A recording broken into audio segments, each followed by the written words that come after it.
Hey guys, welcome back on day 2 of our sourdough bread making starter culture course thing. So we're here, we're back 24 hours later. It's about 20 past 4ish, give or take. Now we're here. I'm going to show you not much has happened overnight, okay, and nothing will happen for about 3, 4, maybe even 5 days, okay. So we're going to have a look at it, right? So we're going to open her up, and it just smells like wet flour at the moment, okay, and that's okay. Don't stress.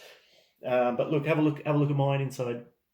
So basically, that's it at the moment. So what we're going to do, we're going to feed it. Okay, we're going to feed it so it can keep fermenting, so it can keep eating the natural sugars in the flour, and the yeast will hopefully start doing its thing. Okay, and like I said, I'm not expecting this to do anything until about day 4.5, 5. Okay, usually day 5 things start happening. You start seeing little bubbles, things like that.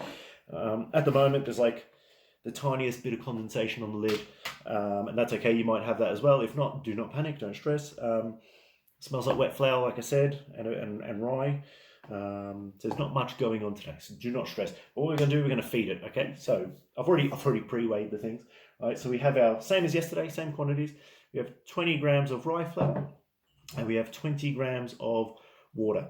All right. What I failed to mention yesterday was, when adding water to your breads or feeding your sourdoughs, things like that, I usually just use body temp water. So just, kind of lukewarm, but not quite, and not too cold. If you live in hotter climates, like in the summer, let's say it's summertime and your house is super hot, I'd probably go with cold water. But if you're somewhere where it's winter, like here in the winter, being in the Alps, it can be pretty cold sometimes. I'll use like slightly warmer water, just to help out the yeast a bit, okay? But you don't want it too hot because you'll kill the yeast. You don't want it too cold because it'll take forever to make sourdough. Otherwise, so what we're going to do, we're just going to add this. So again, this is just warmish. We're going to add this. I tend to use water first, okay? And I make like a little wet batter almost, right? Got my little trusty clean spoon. Just give it a little mix in here, right? And some flours hydrate better than others, okay? If you're finding this is super dry, maybe up the water, maybe 5 grams, but it should be like thick batter, okay? That's kind of what we're going for. So let's break it up. All right, it'll soak it all in. Make sure you get the sides. All right.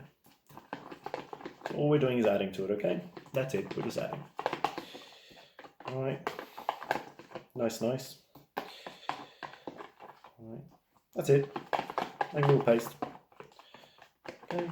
And then, super simple, get your 20 grams of rye flour or whatever flour you chose, right? Let me know.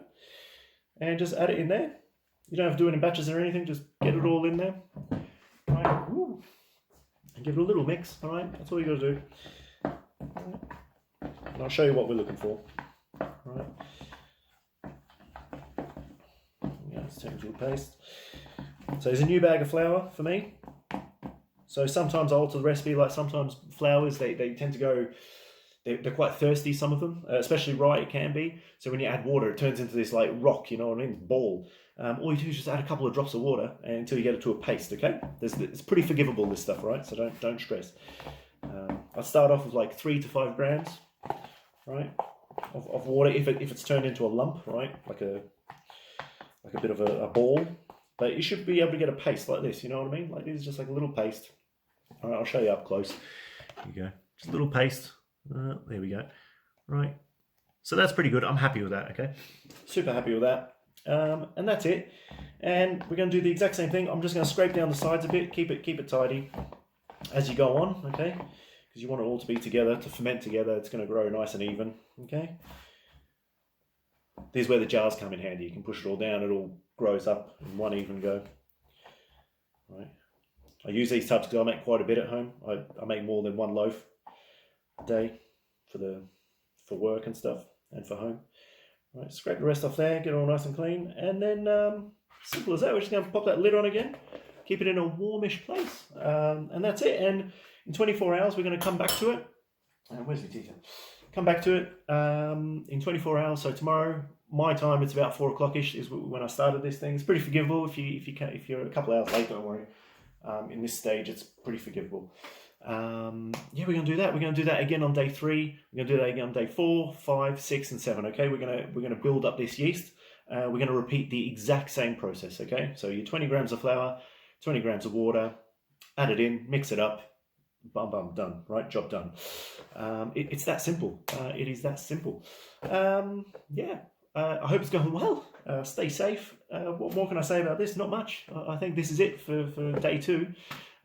Bit of a bit of a boring video, but it is what it is and has to be done. So yeah, take care, and I'll see you tomorrow. Cheers.